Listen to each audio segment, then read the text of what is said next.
We always knew the media had a double standard when it comes to Republicans versus Democrats, and they didn't just give them a pass. You're right. They were totally complicit in covering this up. And I think that Jake Tapper's book is probably only scratching the surface of this true scandal. And we're not going to rest, right, until we know all of the fallout that needs to happen, the heads that need to roll as a result of this true cover-up, right, for Joe Biden's competency, who is actually running the country, and again, the media's role. And I think this is why, and it's kind of sad for me to see it happening this way, where I spent 11 years as a journalist on the local level covering local stories, but we did a fair amount of national coverage too.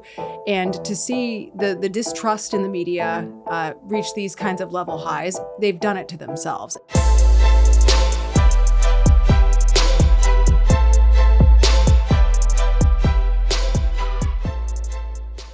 Thank you so much for tuning into the Signal Sit Down, but before we get to the interview, we'd love it if you'd hit that like and subscribe button on YouTube, Spotify, or wherever you may be joining us.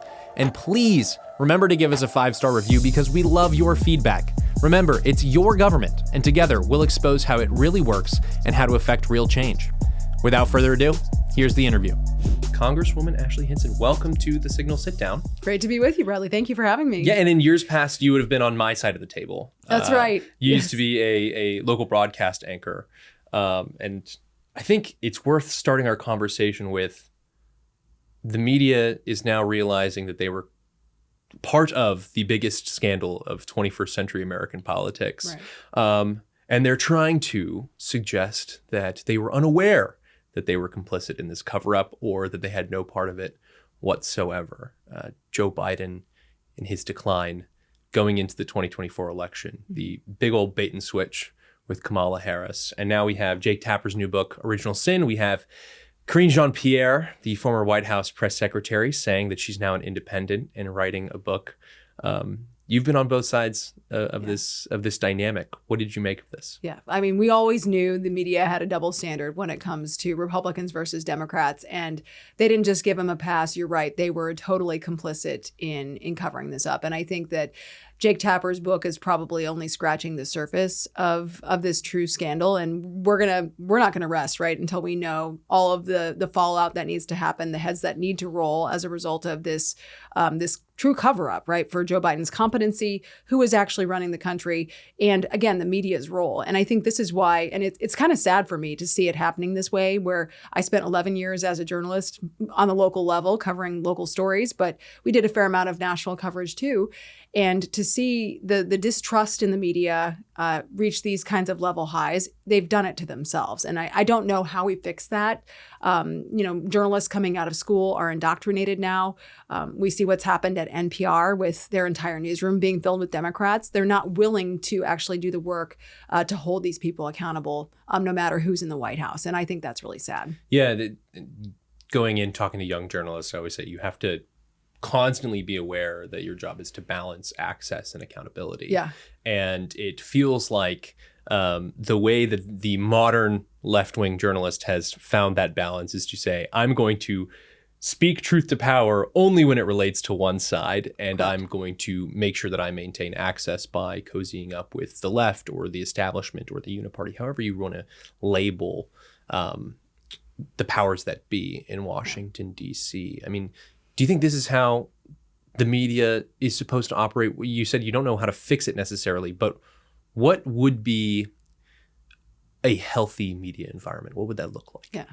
Well, I like to rewind to back when I came out of journalism school, which was a long time ago, more than 20 years ago. But when I graduated, I really took balance very, very seriously. I wanted to make sure nobody knew what my political affiliation was. I took that very, very seriously. And I would train producers, right, on the morning show, which is what I anchored. We would get the young newbies, right, coming in.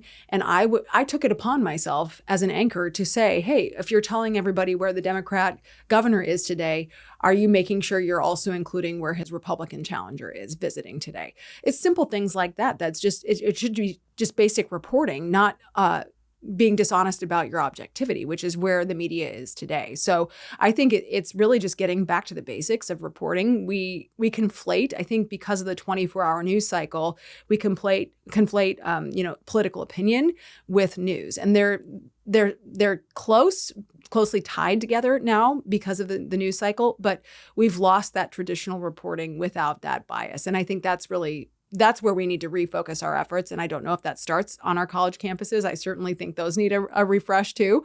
But it goes back to the basics of teaching journalism the way it was meant to be done. Yeah.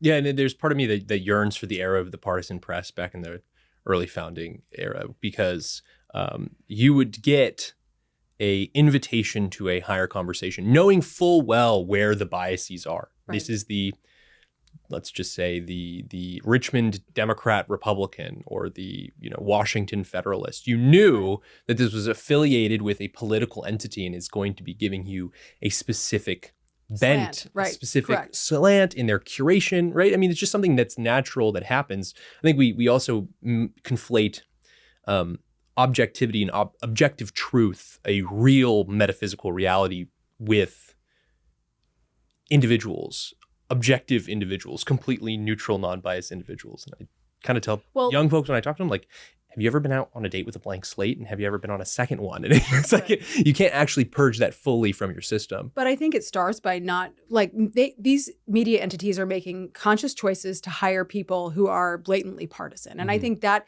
just from its to start there sends the wrong signal about any potential objectivity, right? So like you've got George Stephanopoulos on one of the most national morning shows. You had Jen Psaki on the evening show, and they're masquerading them as journalists, and they're not.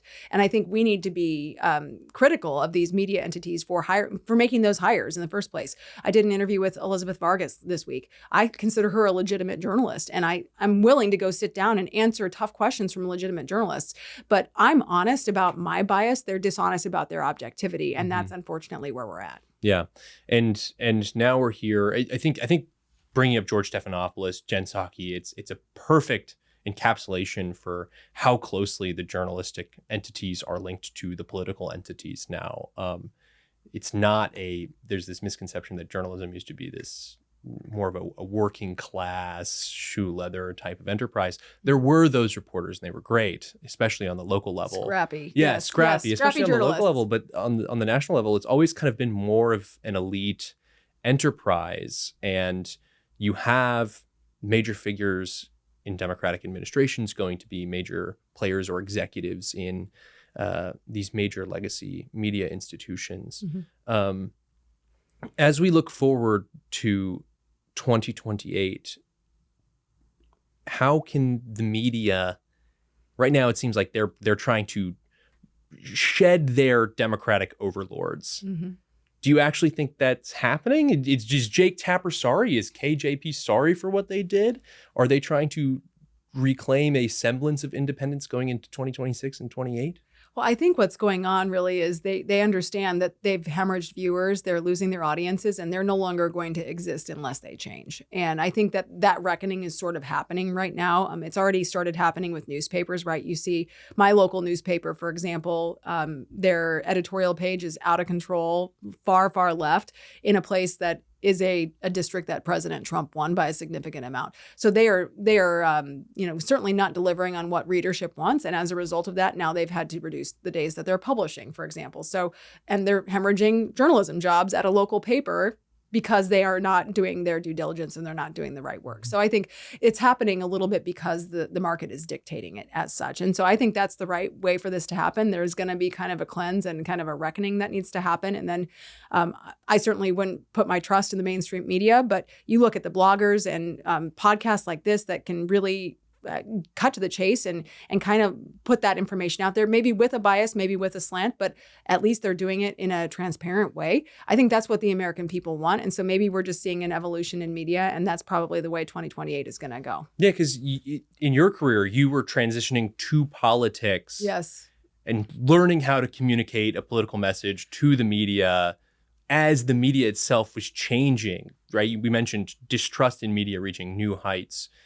Now we're kind of living in this alternative media landscape. President Trump takes this alternative media approach during the 2024 election cycle. On the other side of the ledger, you had every institutional journalist coming out and saying that Kamala Harris was the right pick to replace Joe Biden, et All in cetera, the et tank. cetera. Yep. Right? Yeah, no, exactly. And can we put this empty pantsuit in the White House? That was the question the legacy media was asking themselves, and they got a very disappointing answer to that question.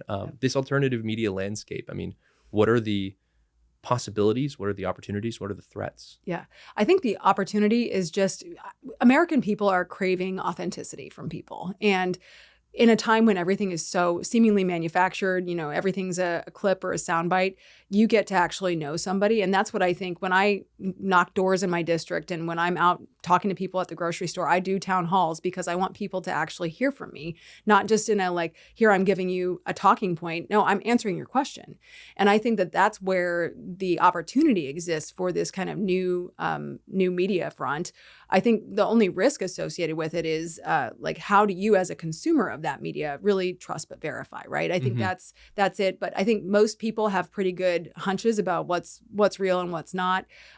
AI is a big risk here because, our name, image, and likeness is out there a lot. Things can be taken and then it can spread very, very quickly, as you know. So I think that's actually the biggest risk associated with just so much video content and so much audio content being out there is, could that be used by our adversaries against us? And so I think just from an authenticity standpoint, though, I think it's an incredible opportunity for people to get to know politicians and other figures as human beings, which I think is a lot of what's missing from politics these days. Mm-hmm. Washington, D.C. Has changed quite a lot, especially on the Republican side of the aisle over the course of President Trump, the ascendancy of the MAGA movement, the maturation of the MAGA movement now almost a decade in. Your district kind of tells that story in a way as well, where in 2016, it was much more purple. And over the past few election cycles, it's moved steadily to the right. It's, as you said, President Trump won that handily. I believe President Hillary Clinton won the county in 2016. I could be incorrect. So I have the most pivot counties in my congressional district. I have 8 so-called pivot counties that went from Obama to Trump. That's the most of any congressional district in the country. So it's independent voters that are driving this change. But I think what it speaks to is that we have really focused in on policies that help make people's lives better. And we've delivered on those. We're delivering on them now. And when you talk about the movement kind of maturing, people are like, yeah, well, that's what again, to the authenticity, that's what President Trump's about. He's authentic, right? At the heart of everything he does, everything he says, it's about helping people and doing so in an authentic way. And so I think that's where, when you look at the shift of my district, it's people were craving that. And so that's what I've tried to deliver as well. That's why I go around and visit every county every quarter. And that's what kind of my approach had been. 22 counties, I'm in them multiple times a year. So everybody's hearing from me and seeing me, and they know that I'm going to get out there and listen to them. And I think that's what was really missing. Yeah, and this town is a town full of transients, but a lot of them are transplants from New York, my home state of California. Yep. Of course, on the conservative side of the aisle, you get a lot of Texans, Floridians now increasingly, but not as many folks from your home state. Yeah. And we're the small but mighty. Yeah, but and the heartlands too. And this is kind of what the MAGA movement was all about. Hey, there was 40 years of policy decisions that from Washington, D.C. that purposefully acknowledged the trade-offs and went with offshoring our jobs, went with lots of trade with China, went with making sure that our border was going to be insecure because, well, we actually need that labor to make sure that our economy stays afloat, yada, yada, yada. You hear that all the time. Whatever the arguments were around. Yeah, and you hear that all the time from people in my home state of California. Well, who's going to make sure that the supermarkets have strawberries if we actually get serious about our immigration problems? That's what it was all about. And you see that shift happening in your district. I mean, tell us about your constituents, because they don't get a voice here in Washington, D.C., even though a lot of people around this town say that they represent them. Yeah, it is. My constituents are hardworking, good family values people, right? And that is what has been left behind, right? By the policies you talk about, decades of policies that have put Americans last. It's seeing manufacturing jobs leave. Iowa manufacturing, we grow things and we make things. That's what we do really, really well in Iowa. So it's seeing those kinds of things being put last. The American farmer, it's been harder and harder to earn a living because we've ceded that that kind of ingenuity to other countries as well. I think that we need to unleash American innovation again. You look at companies in Iowa that are doing that on the agriculture side, on the manufacturing side. They're hungry for that opportunity. And we don't want to see our main streets die. Rural America is so important. I go down anytime I have a chance and I'm back in the district. I do what I call Main Street tours, and I try to support and buy whatever I can on Main Street, because that is how we're going to keep rural America alive. And I think it's finally, the shift has happened where people, again, the reason they were craving this change politically was because they were seeing that slow death by 1,000 cuts. Happen over the course of decades, and they were tired of it, right? And they're like, this is the last chance we have to save our communities. Yeah, and you guys have gone about addressing that through budget reconciliation. You are the first member of the House to come on the show since BBB, the Big Beautiful Bill, passed out of the House. Yep. What does this bill do for those people back at home? Well, fundamentally, I look at my job here in Washington, D.C. as doing three things. Got to protect taxpayers first and foremost. That's, we're at $37 trillion in debt. So taxpayer protection, number one. Standing up for rural America, number two.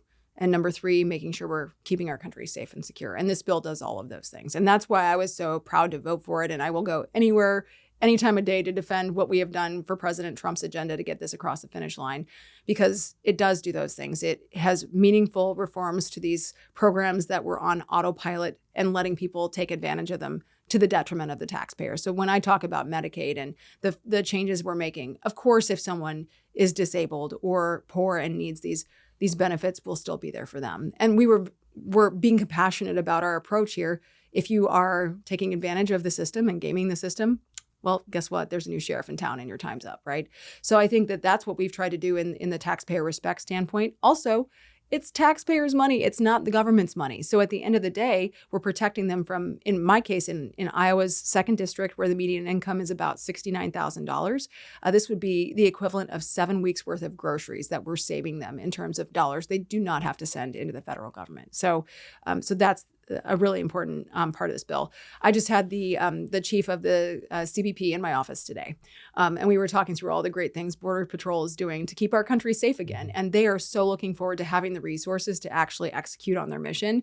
And boy, what a morale shift in you talk about the last 4 years. And I was down at the border several times. Those agents are working so hard, and they were babysitting illegal immigrants to this country. And now they're able to actually do their jobs again. And so the morale has just it's been a complete, 180 in terms of and them being able to do their jobs. But we're going to invest in border security. And then we're reforming, again, a lot of these processes that will unleash American energy. So I think all of those things in this big, beautiful bill really, again, execute on protecting taxpayers, enriching American manufacturing in rural America with good tax policy, and then focus on keeping our country safe and secure. I think everyone knows that this is Republicans' best and potentially only shot to codify large swaths of the MAGA agenda. Nevertheless, there are going to be fights inside the family right now. Yep. As we speak, Elon Musk and Trump are feuding a little bit over specific provisions in the Big Beautiful Bill. Nevertheless, both can be right at the same time, where Republicans trying to govern right now are really in a catch-22. The first problem is, if you don't get something done with the coalition that you have, and it's narrow margins in both chambers, you're stripping, $4.7 trillion out of the economy because the tax cuts aren't extended. Yep. At the same time, deficits are going to continue, and we have to refinance that debt, a lot of it in the next calendar year. Deficit spending is out of control. You've already mentioned $37 trillion in debt. And so there is a bit of a both sidesing of this issue. As Republicans move forward, if the Big Beautiful Bill gets through the Senate, put on President Trump's desk, what can Republicans do, whether that's on the appropriation side or other mechanisms, to understand the concerns of folks like Elon Musk's or folks like some Freedom Caucus members, Chip Roy comes to mind, et cetera, to bring government spending down to where we're not going to have large deficit creation over the next 4 years? Yeah. Well, I'm on the Appropriations Committee. So I think when I put my appropriator hat on, we are going to do everything we can to find every example of wasteful spending that we can and try and cut that out of our bills. We are decreasing the size of some of these agencies by 30% in some cases. They saw major increases during COVID, right? So we're trying to right size wherever we can. So that's one part of this equation. The other part, I think, to the importance of getting this bill done, I think what it also will do is send a signal to the American people that, number one, Republicans can govern. Number two, we're going to make some of these fundamental changes to a legacy program like Medicaid that's on autopilot with spending, and prove that the sky won't fall, right? People will get back into the workforce. The economy will roar back. I don't think we can fully grow our way out of where we are right now, but I think we have to start there. Mm-hmm. So when I look at the numbers coming out of CBO, number one, I think they're wrong, right? When you look at their projections for the original Tax Cuts and Jobs Act, and you look at their projections for the IRA, they've historically been bad estimators, right? So they're estimating low levels of growth. They're estimating low levels of dollars coming in versus cost, right? So I think when I look at those numbers versus what I anticipate and what I'm hearing on the ground, people are hungry for this legislation. They're hungry for solid tax policy that's going to enable them to make those investments. And so I think we will see the ability not only to say the proof's in the pudding, this is a good bill, it's unleashing all of this opportunity for our economy, but then also at the same time proving to the American people, no, we're not going to cater to the fear mongering from the Democrats that changing these programs is going to mean the American people are going to suffer, which is what they're out there saying. Mm-hmm. And we also look at the border security provisions, the military spending provisions. It's yeah. As we said with the Elon Trump conversation, you guys are really inheriting a lot of these problems from the last 4 years. And there's always that part of the back of my mind that goes, well, what if Trump won in 2020? What if he remained Where would president? we now? Where would we be? Yep. Instead of having to fork out almost $200 billion in immigration spending just to make sure that we have a sensible border policy. And deportations again, right? and all that cost, right. Yeah, Yep. The way that we left so much military equipment in Afghanistan, for example, the way that the Chinese continued to eat the Biden administration's lunch. And I think that's been a major focus of yours heading into this Congress. For last Congress, there was a lot of bipartisan momentum with China, vis-a-vis China, China Selects Committee, et cetera. You had President Donald Trump, who really kind of changed the way everyone in Washington thinks about China over the last decade. Right now, you're trying to address some of the unfair trade practices that the Chinese are putting in place, that the Chinese are using to rip American workers and American consumers off. What are those practices that the Chinese use to steal from America, and how are we going to fix it? Yeah, well, my passion for this policy started in my district because there was actually a Chinese spy ring busted stealing seeds out of a cornfield in Dysart, Iowa. And I think people were... Why? They want to take them back to China. They want to cheat, right? So it's all about reverse engineering because there is so much R&D that has gone into seed technology so that we can grow the most resilient, best yielding plants in the world. And that's something that we do well in Iowa. We like I said, we grow things and we make things. So you had this Chinese spy ring busted on the ground in Iowa. So they're stealing IP. We know they do that. But the other thing that they do is they are using tactics like transnational shipment. So especially in like the auto parts industry, for example, what they might do is, so they know something coming in from China is going to be tariffed. So then they ship it through Singapore or Vietnam or someplace with a lesser tariff to get around our tariff laws. So they're not paying their duties. So in essence, they're economically cheating and getting a better deal. Meanwhile, you've got American producers trying to play on that same playing field and it's not level, right? So that's what we're trying to do is make sure that President Trump's Department of Justice, and this is the bill that I've introduced, it's a bipartisan bill. I'm very proud of it, that will give them the resources and a specific task force to be able to go after these malign actors who are, again, intentionally cheating. We think this cost is hundreds of billions of dollars every year on the low end. But you look at what it's already done, and this is why decades of bad policy matters here, because this has been decades in the making, right? You've got entire industries that have been seeded, and now China owns them. And it's a big mistake to think that this is just happening in the tech sector, right? Because why does China want these seeds from Iowa? Well, a lot of China's arable land are focused around its coastlines, and they've industrialized. They've built cities on top of what would be potentially their farmland. And now they need to figure out how to support this massive population, which will be declining in short order. But they've got some demographic problems. They have some demographic problems, but they have to support the population with the farmland that they haven't paved over. Yep. And so they need this type of American technology. They need to be able to do more with less. So again, the only way they can do that is, and fundamentally, they don't see anything wrong with stealing and cheating, right? That's just in their culture. It's very different than ours, where we respect innovation and we want someone who had a great idea to get paid for that idea. And, that's the American dream, right? You create something, you have an invention that you are behind, and oh my gosh, you can create generational wealth for your family. That's what happens in the United States. Yeah, patents are in our Constitution. Yes. Property rights really haven't been super strong in China. Not in China. Since one Mao Zedong came to power. Yeah. But it's a great point. Like, this is something that cuts to the core of the regime. Yeah. It's ag. One of the examples when we did the rollout for the bill this year was cabinet manufacturers, hanger manufacturers. All of these are industries that the Chinese have tried to steal dominance in our markets by undercutting us consistently. And so I see this as, again, this is part of the bigger conversation around tariffs, right? The president is focused on making sure we're getting better trade deals. Again, who knows where we would be if he had been president for 4 years, but he's focused on getting the good trade deals. We also have to focus on the enforcement side. Yeah, I'm going to pat myself on the back by patting my audience on the back and say we have very smart members of our audience. They remember the Chinese spy balloon. They know what a Confucius Institute is. They probably hadn't heard of the Chinese spy ring in Iowa. Yep. And they probably hadn't heard that there are secret police stations that the Chinese Communist Party is setting up here in the United States, one of them in New York City.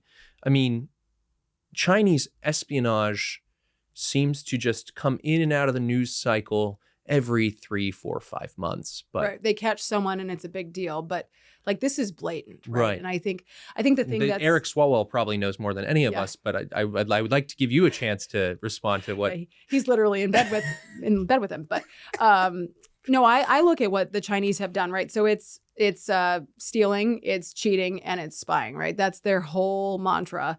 But what they've done, it's so blatant in New York, and there's one that was busted in Minnesota as well, so just north of Iowa where I am. There are many of these that we probably don't even know about yet, but we need to root them out. But what they do is they establish these kind of police stations where they're going after their own people. So you've got a lot of Chinese people who have come over here probably with actually really good intentions, right? We know people were probably fleeing some of the terrible oppression that happens in China. But what they do is they send their people over there, CCP and their PLA military people over here to come in and actually spy on their people and harass their people, while at the same time gathering intelligence on Americans. So we need to root it out. We need to expel these people, find these people, whatever tactics we need to take. And that's what our piece of legislation in this space does. I worked with Senator Cotton on this. But the fact that they are so blatant about it on American soil, it's got to stop. And again, we cannot allow this to happen. Not only happening on American soil, but they're buying American soil. Right. Chinese-owned farmland accounts for about 1% of America's farmland directly. However, as we've mentioned with the tariff situation, using Singapore as a pass-through, etc., there's all sorts of pass-throughs that the Chinese government can utilize that other foreign adversaries can utilize. Right. And when you add all this up, foreigners own about 40 million acres of our farmland. That's about 5 to 6%, but it's growing rapidly, and it's growing around critical kinks in the supply chain, critical resources such as beef. At the same time, over the last 40 years, we've seen the number of cattle ranches decrease by 50% in the United States. Mm-hmm. I think hog farms have decreased upwards of 80%.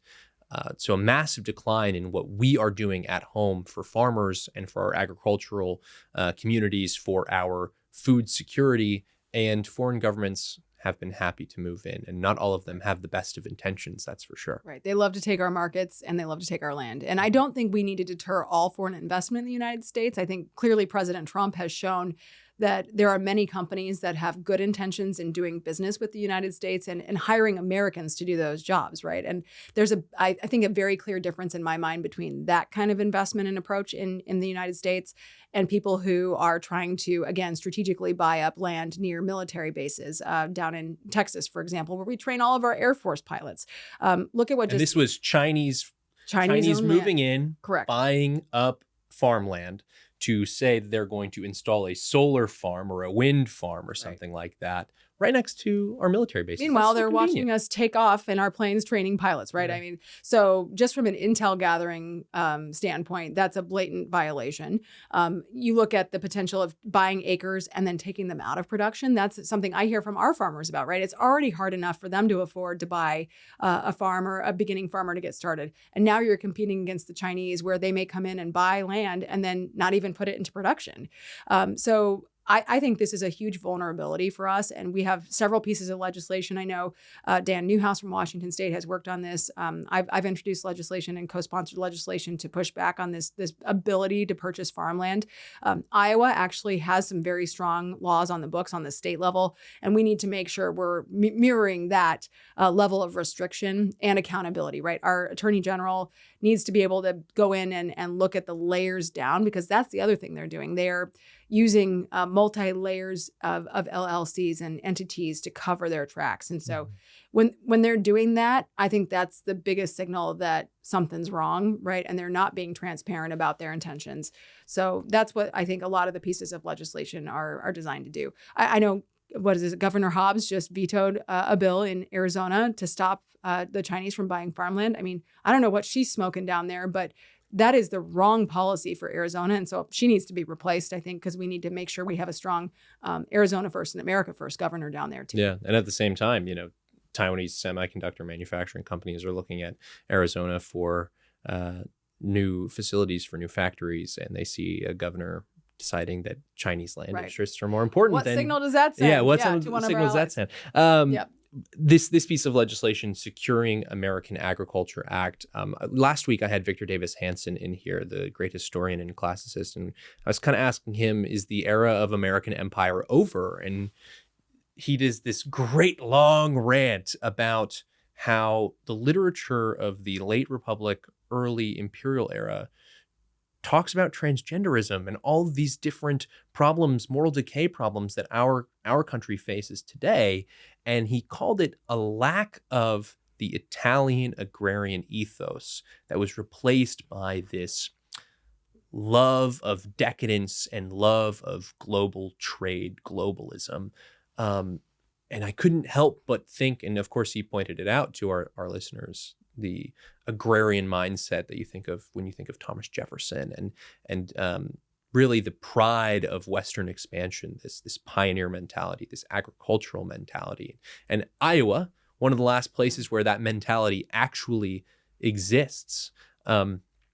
This agricultural mindset, I mean, why is it important for a people, a nation to have that? Why is it important for us to have strong farms and strong farmers? Well, I think it comes back to the dignity of work, right? People are proud when they can produce something and do it well, right? I mean, that's what is, I think, at the heart of the decay of our country, is we've enabled so many people to not feel like they can be proud of the work that they're doing. And I think, you look at a farmer, they're working with their hands, they're producing something. These are hardworking people. And so I think that's at the root of it. And you're right, it is alive and well still in Iowa, and that spirit is very, very strong. When we look at the real risk, because I believe food security is national security. I really think that's important. You talk about the problems China has with potentially feeding its people. That's why they're cheating, because they're worried about being able to feed their people. We need to have that same mentality in terms of preserving our food supply chains. So some of our own doing, right? I mean, you look at wacky policies coming out of California to try to regulate the pork industry in Iowa. I mean, that's going to make things more expensive and harder to produce. But when you've got China controlling a lot of the inputs for animal feed, right? I was actually out in my district a couple of weeks ago. I think this was back in April. I stopped at a place called The Mill, and they, make seed, or they put together seed and feed for animals.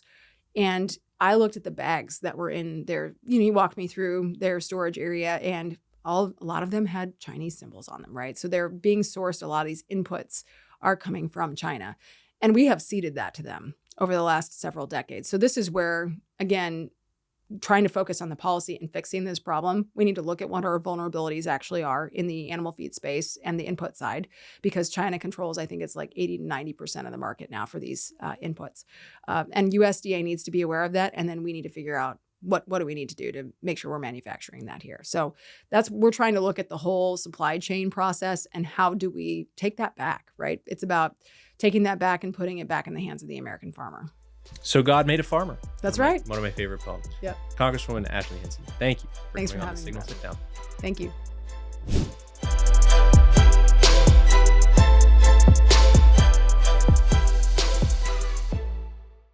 Thank you so much for tuning into the Signal Sit Down. Before you go, be sure to hit like and subscribe on YouTube, Spotify, or wherever you may be joining us. And please remember to give us a 5-star review. We not only love your feedback, but it really does help the show. Remember, it's your government, and together we'll expose how it really works. See you next time.